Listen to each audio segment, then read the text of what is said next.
Everyone in the room thought the Korean Mafia boss was about to eat. Only the waitress knew he was about to die. The plate was already in his hands. The poison was already active. And if she was wrong, she wouldn't make it out of the restaurant alive. So she did the one thing no one is allowed to do. She touched his plate. The fork was already halfway to his mouth. The dish looked perfect, expensive, flawless, plated by a chef who didn't make mistakes. But Zariah Mitchell saw it. Not because she was special, not because she was brave. Because she was used to noticing things no one else cared enough to see. Only those with the sharpest instinct see the danger before it strikes. If you recognize the power in Zariah's silence, you belong in our inner circle. Click subscribe and turn on notifications. Don't let the next chapter of this empire pass you by. The garnish was wrong. The steam rose too thin, too sweet, and there was a faint shimmer in the air that didn't belong on food meant to impress a king. Her stomach dropped. Poison. Around her, the restaurant stayed calm. Crystal glasses clinked. Soft music floated through the room. Men in tailored suits laughed quietly, unaware they were seconds away from chaos. At the center table, Lee Kang-woo sat untouched by fear, relaxed, unreadable, dangerous even at rest. His brother, Lee Junyoung, scanned the room with cold precision. Security was tight, too tight. Which meant the danger wasn't coming from outside. Zariah's hands tightened around the plate. If she said nothing, he would be dead in seconds. If she spoke, she would be dragged away before she finished the sentence. And if she was wrong, no one would apologize for killing a waitress. So she made a decision that split her life in two. She stepped forward like it was routine, like she belonged there, like she wasn't about to gamble her life in front of men who erased people for less. And in one smooth, silent motion, Zariah swapped the plate. The fork stopped. The room didn't react. But something invisible shifted. Because in that moment, someone in the restaurant realized their plan had failed. And someone else realized the most dangerous woman in the room was the one nobody had been watching. No one screamed, no one moved. The music kept playing, soft and elegant, as if nothing dangerous had just happened. Lee Kang-woo slowly lowered his fork. He didn't look at the plate. He didn't look at the waitress. He looked at his brother. Lee Junyoung caught the exchange instantly. Zariah felt it then, the weight of attention, not loud, not violent. Focused. The kind that decides whether you keep breathing. Junyoung stepped closer, his voice calm, polite, low enough that no one else could hear. Why did you touch that plate? It wasn't a question, it was a measurement. Zariah kept her hands steady. In this room, shaking meant guilt. She chose her words carefully because the truth, spoken the wrong way, could sound like an accusation. I noticed an error, she said, in the service. Junyoung's eyes didn't soften. Errors didn't reach this table. Around them, the inner circle stayed relaxed, unaware they were sitting inside a failed assassination. Kang-woo finally spoke, quiet, controlled. Then tell me, he said, what kind of error decides whether a man lives? And just like that, Zariah understood something terrifying. This wasn't about the plate anymore. It was about whether she could prove the truth without pointing a finger, before the real enemy tried again. The steam was wrong. Zariah had served this dish dozens of times. Same cut of meat, same reduction, same final flourish meant to impress men who paid more for dinner than she earned in a month. She knew how it should rise. Slow, rich, almost lazy, carrying the clean warmth of butter and wine. This steam lifted too fast. Too thin, too eager. It curled upward in a way that didn't cling to the plate, didn't settle into the air.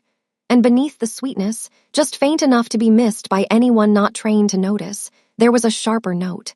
Metallic, chemical, out of place in a restaurant built on perfection. Zariah didn't gasp. She didn't freeze again. She leaned into what she'd learned surviving rooms where mistakes weren't forgiven. She checked the garnish. The herb sprig angled left instead of right, small, almost insulting in how subtle it was. The kind of change meant to look accidental. The kind meant to pass inspection because no one important ever inspected their own food.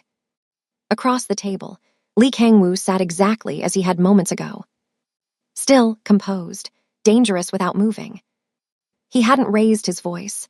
He hadn't demanded answers. He didn't need to. His presence pressed down on the room like gravity, bending attention toward him whether he acknowledged it or not. Men like him didn't rush. They waited. The world adjusted. Zaraya felt that weight now. She could feel his gaze without looking up, calm and unreadable, as if he were observing a chessboard already arranged to his liking. He didn't smell the poison. He didn't see the steam. He didn't need to. He was used to threats announcing themselves loudly. This one whispered.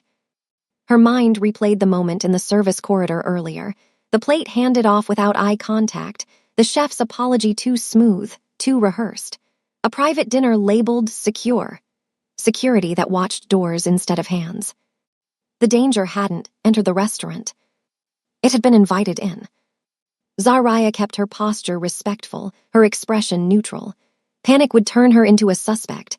Confidence would turn her into a liar. She chose precision.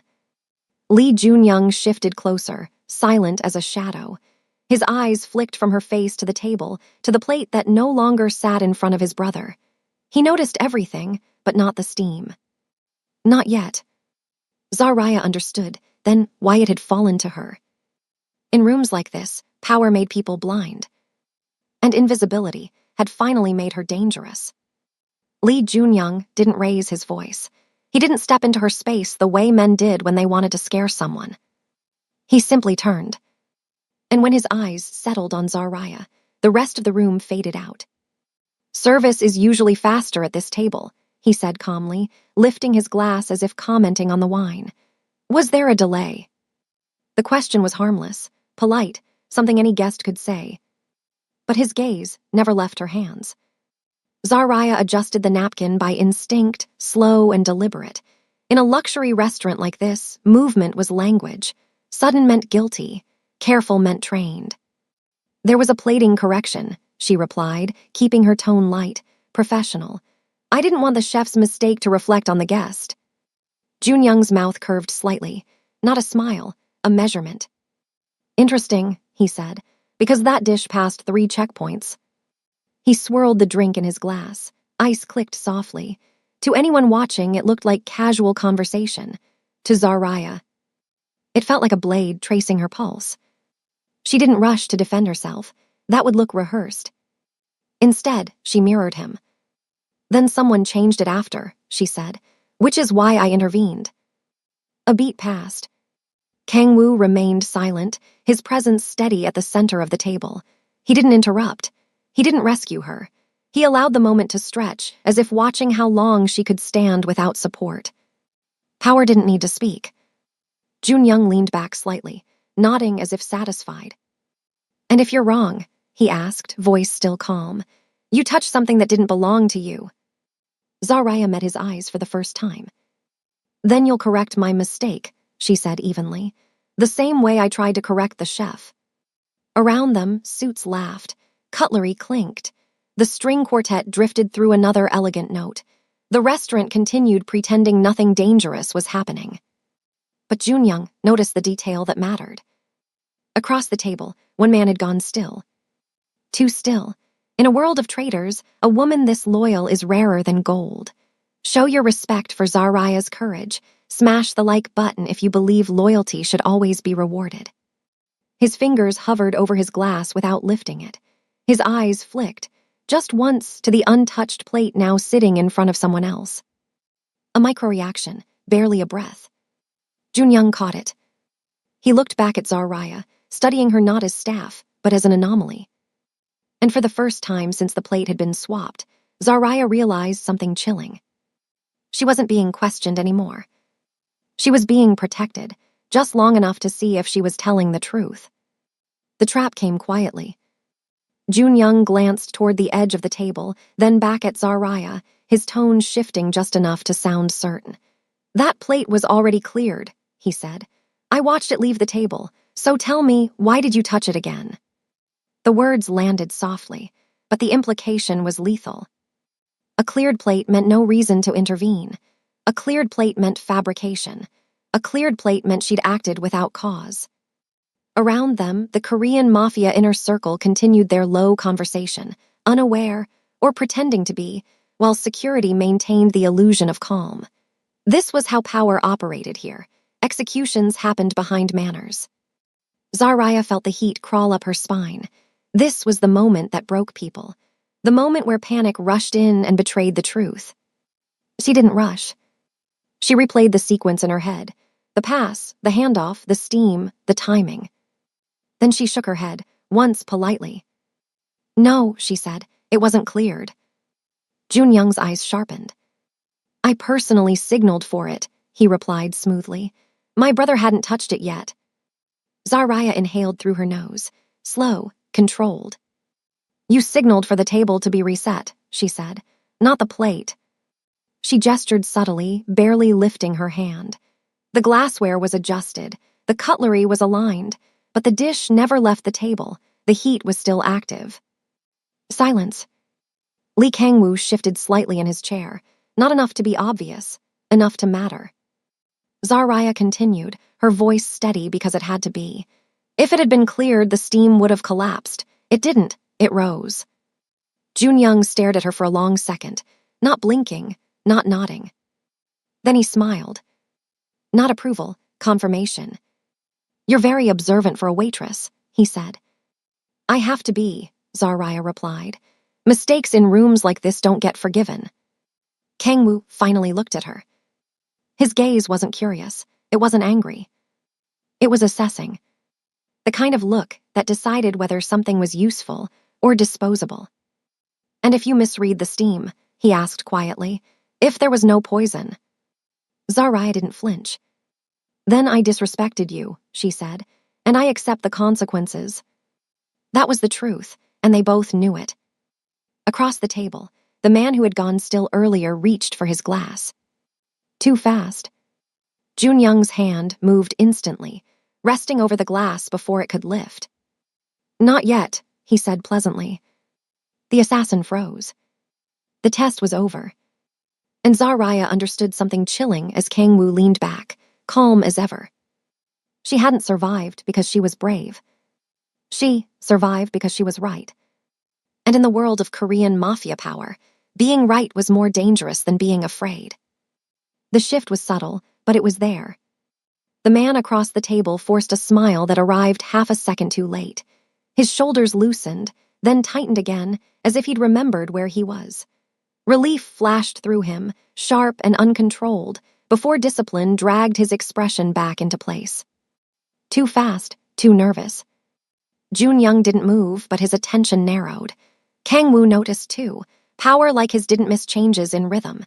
He remained silent, letting the room expose itself. Zaraya felt it then, the moment when danger changed tactics. A junior server approached with a polished tray, moving smoothly between tables. Dessert service. Chocolate-glazed perfection arranged like art. The kind of luxury that disarmed suspicion. The server paused at Kangwoo's side, hesitating just long enough to be noticeable. I'm so sorry, the server said softly, eyes lowered. The chef sends his apologies for the earlier confusion. He's prepared a complimentary course. Apologies in rooms like this weren't generosity. They were leverage. Zaraya's pulse thudded. Desserts cooled quickly. These were still warm. Too warm. She caught the faintest tremor in the server's hands, not fear but urgency, as if the tray needed to land now, as if time was running out. Kangwoo didn't respond. He didn't nod. He didn't dismiss it. He waited. The silence stretched until the server shifted his weight. That was all it took. Junyoung stepped in casually, fingers brushing the edge of the tray as if adjusting placement. Hold on, he said pleasantly. We'll decide. The server's eyes flicked, just once, toward the man who'd gone still earlier. Confirmation. Zaraya's gaze dropped to the dessert. The glaze reflected the chandelier light too cleanly. The scent was sweet, but underneath it lurked the same sharpness she'd caught before, masked better this time. Smarter. The assassin had adjusted. Kangwoo finally spoke. You said the chef sent this. Yes, sir, the server replied quickly. Then he can wait, Kangwoo said. I don't rush corrections. The server swallowed. Around them, the inner circle continued eating, laughing softly, unaware that a second assassination attempt was collapsing under its own weight. Junyoung leaned in toward Zaraya, voice low. Same judgment. Yes, she said without hesitation.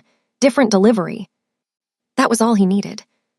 Junyoung straightened, smiling warmly at the table. Kitchen staff rotation, he announced lightly. Nothing to worry about.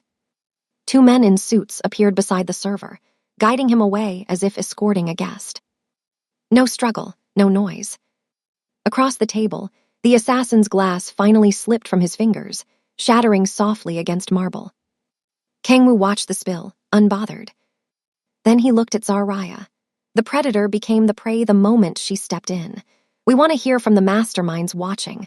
What would you have done if you were in Zaraya's shoes? Drop your strategy in the comments below. The title of the night had already been written. The Korean Mafia boss had been poisoned. And the black waitress was the reason he was still alive. The room didn't quiet when Lee Kangwoo spoke. It didn't need to. His voice was low, measured, almost gentle, yet it cut through the restaurant more cleanly than a shout ever could. Conversations nearby softened on instinct. Laughter dimmed. Even the music seemed to recede, as if the air itself leaned closer to listen. Miss Mitchell, he said. Zaraya felt her name land like a hand on her spine.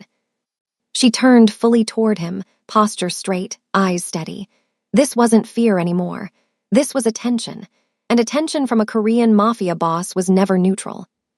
You intervened twice, Kangwoo continued, folding his hands calmly on the table. Once without permission, once without hesitation. He looked at the untouched dessert, then at the space where the first plate had been. I didn't ask if you were correct, he said. I'm asking something else. Zaraya waited.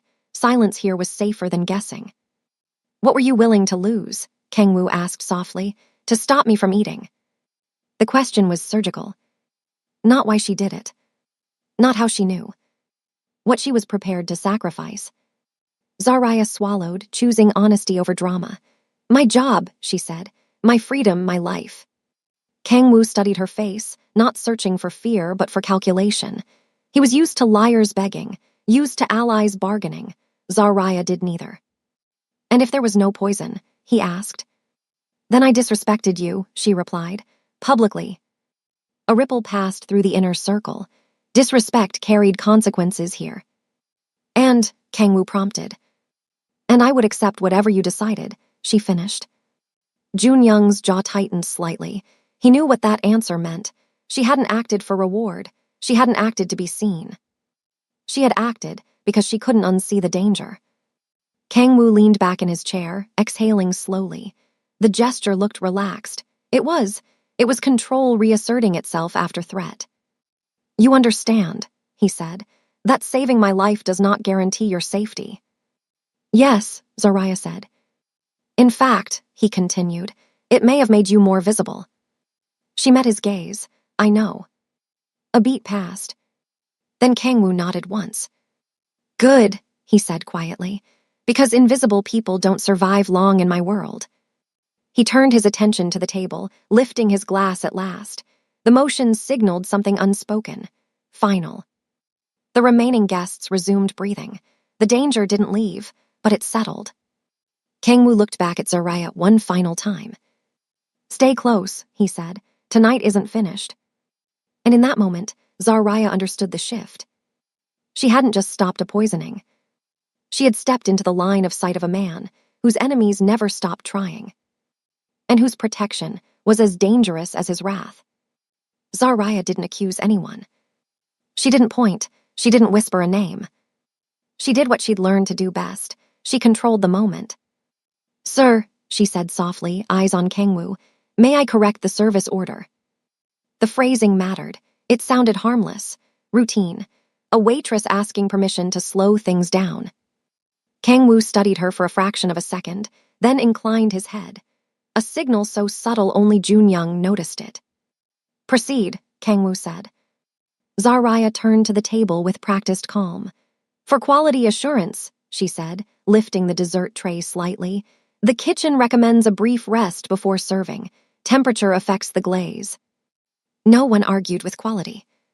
She set the tray down, not in front of Kangwoo, but on the side station beneath the chandelier's light, close enough to observe, far enough to delay. Seconds passed. The room breathed again. Conversations resumed in low tones. The assassin had time to think. That was the point. Zaraya adjusted a clean silver spoon beside the dessert, letting its polished surface hover near the steam. She didn't touch the dish. She didn't contaminate anything. She simply waited. The glaze dulled faster than it should have. The steam thinned again, too sharp, too fast, then wavered, reacting to the cooler air. Zaraya's eyes tracked the change. She lifted the spoon, tilting it so the metal caught the vapor. A faint discoloration bloomed along the edge, barely visible, but wrong. She didn't announce it. She let Junyoung see it. His gaze snapped to the spoon, his jaw set. Across the table, the man who'd gone still earlier shifted in his seat. Once, twice. His fingers tapped the marble, then stopped. Sweat gathered at his temple despite the cool room. Delay had become exposure. "Is there a problem?" the man asked too quickly, forcing a laugh. "We've been waiting." Kangwoo's eyes lifted to him, calm and unreadable. "Waiting," he echoed. Zaraya stepped back, hands folded. She'd done enough. Junyoung moved in one smooth motion, lifting the spoon and placing it back down, blocking the dessert from view. "Kitchen protocol," he said pleasantly. "We'll take it from here." The man's smile cracked. "No need," he said, reaching for his glass again. Junyoung's hand settled over it, gentle but immovable. "That wasn't a suggestion," he replied. The table went quiet, not with fear but with understanding. Something had been decided. Kangwoo didn't look at the dessert again. He looked at Zaraya. "You showed restraint," he said, "and patience." She met his gaze. "Accusations cause panic," she said. "Proof causes silence." Kangwoo nodded once. Somewhere behind them, chairs shifted. Men stood. The restaurant kept its elegance, its music, its illusion. But the poisoner had revealed himself, not by words, but by impatience. And Zaraya had proven the truth without saying a name. No one screamed. That was the strangest part. The restaurant stayed beautiful, gold light, polished marble, the soft clink of glassware. To anyone watching from a distance, it looked like another flawless night of power and money. The illusion held because that was how the Korean Mafia preferred it, control without spectacle. Junyoung moved first. He didn't signal. He didn't raise his voice. He simply stepped to the side of the table as if adjusting the flow of service. Two men in tailored suits mirrored him from opposite angles, their timing so precise it looked rehearsed, which it was. The man who had been sweating noticed too late. His chair shifted back an inch, just enough. Junyoung's hand landed on his shoulder, light, almost friendly. "Careful," he said pleasantly. "You'll spill your drink." The pressure increased. Not enough to bruise, enough to anchor. Another man appeared at the assassin's other side, blocking the aisle with his body while pretending to examine his phone. A third casually positioned himself behind, cutting off retreat. No grabbing, no shouting, just space disappearing. Zaraya watched it happen with a steady breath. This was how power closed its fist, quietly, without warning. "Is something wrong?" the man asked, trying to laugh it off. His voice cracked halfway through. Junyoung leaned closer, still smiling. "That depends," he said, "on how much noise you make." The man swallowed. Around them, waitstaff continued moving. Plates were cleared. Wine was poured. A nearby couple laughed at a private joke, unaware they were 3 feet from an arrest that would never be recorded. Kangwoo remained seated. He didn't need to stand. His authority radiated outward, unquestioned. He lifted his glass, took a slow sip, and watched as if observing a demonstration he'd already mastered. The assassin tried once more to move. Junyoung's grip tightened briefly. The message was delivered without pain. "Walk," Junyoung said softly. They guided him away from the table, steps measured, unhurried. To anyone glancing over, it looked like a guest being escorted to the restroom. Respectful, discreet. The music swelled slightly, covering the soft scrape of a chair leg against marble. Zaraya felt the shift as they passed her, a release of pressure, followed immediately by something heavier. Attention. Jun Young glanced back at her, eyes sharp but approving. The capture had worked because of timing, because of patience, because she'd forced the assassin to reveal himself without ever accusing him. Zaraya just proved that the most dangerous person in the room is the one nobody is watching. Are you enjoying this Afro-Korean power play? Share this video with one person who appreciates a story where the underdog takes the throne. Kang-woo set his glass down. Resume, he said quietly. And just like that, the night returned to normal. Except it was. The poison was neutralized, the threat was contained. And the black waitress who had swapped a Korean Mafia boss's plate now stood at the center of something far more dangerous than a meal gone wrong. She had been seen. And in this world, being seen meant nothing would ever be simple again. They didn't drag him far. Just beyond the private dining wing, past a corridor lined with art no one ever stopped to admire, the doors closed softly behind them. The restaurant's music faded into a distant hum, replaced by silence so complete it felt deliberate. The man's composure collapsed the moment the last door shut. It wasn't supposed to be like this, he said quickly, words tumbling over each other. I was told it would look like an accident, a reaction, no witnesses. Jun Young said nothing. He let the man speak. People always did when they realized there was no escape. Kang-woo entered last, unhurried. He didn't remove his jacket. He didn't raise his voice. His presence alone restructured the room. Who paid you? Kang-woo asked calmly. The man hesitated. That was enough. Debt, he blurted out.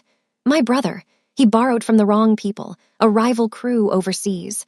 They said if I didn't cooperate, my family would disappear. Kang-woo nodded once, as if confirming something he already knew. A rival faction doesn't threaten families, he said quietly. They threaten territory. The man's eyes widened. It wasn't just them, he admitted.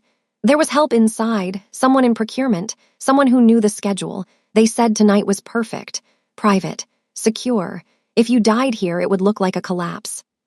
A collapse. Zaraya felt the weight of that word settle into place. Kang-woo's death wouldn't have ended anything. It would have started everything. Power would fracture. Alliances would shift. Blood would follow uncertainty.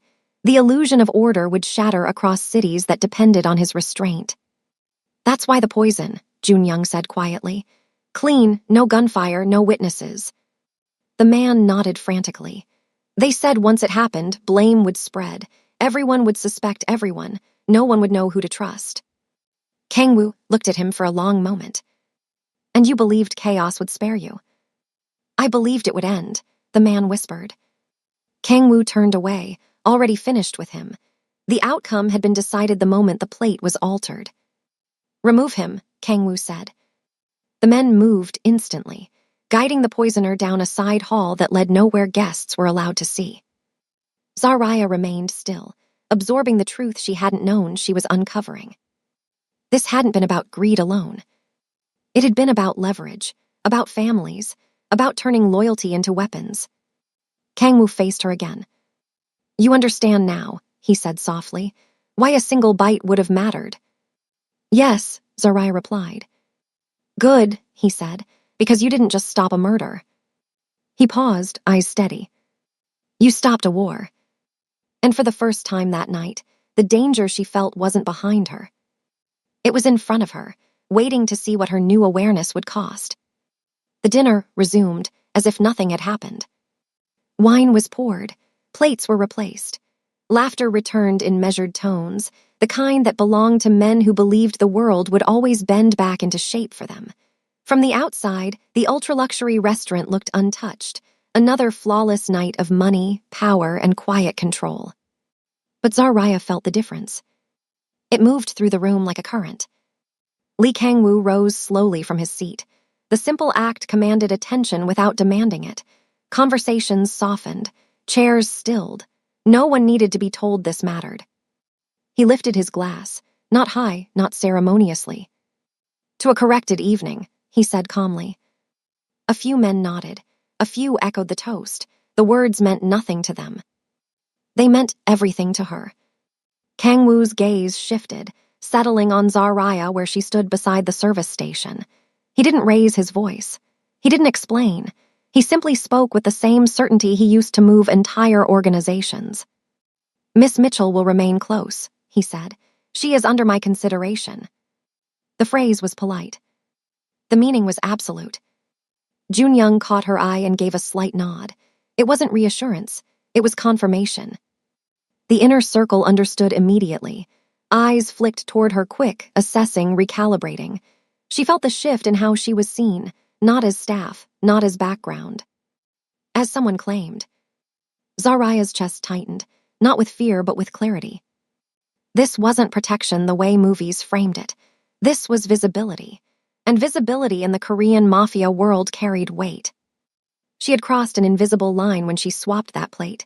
Now the line was etched in stone. Kang-woo sat again, unbothered, his survival already absorbed into the night's rhythm. The threat was gone. Control restored. But Zaraya didn't feel restored. She felt altered. As service continued, other staff moved around her carefully, respectful, curious, aware that something had changed without knowing exactly what. She caught her reflection briefly in the polished surface of a wine bucket. Same uniform, same posture. Different gravity. When the night finally began to wind down, Kang-woo stood once more, adjusting his jacket. He paused beside her, not close enough to invite conversation, but close enough to be unmistakable. "You did what others couldn't," he said quietly, "and what most wouldn't." Zaraya met his eyes. "I did my job." A corner of his mouth lifted, not a smile, but acknowledgement. "No," he said, "you chose not to disappear." He turned away then, already moving on, already surrounded. Zaraya watched him go, understanding settling deep in her bones. The Korean Mafia boss had survived because she acted. And the black waitress, who once moved unnoticed through rooms like this, would never be invisible again. That was the reward. And the risk. And the beginning of a life where being untouched no longer meant being unseen. Zaraya is no longer just a waitress. She is the king's shadow. But in this world, protection is just another word for danger. If you're ready to see how Kang-woo claims what belongs to him, make sure you've LIKED and SUBSCRIBED. The next episode is coming, and you won't want to miss the moment the world realizes who she really is. Join the family now.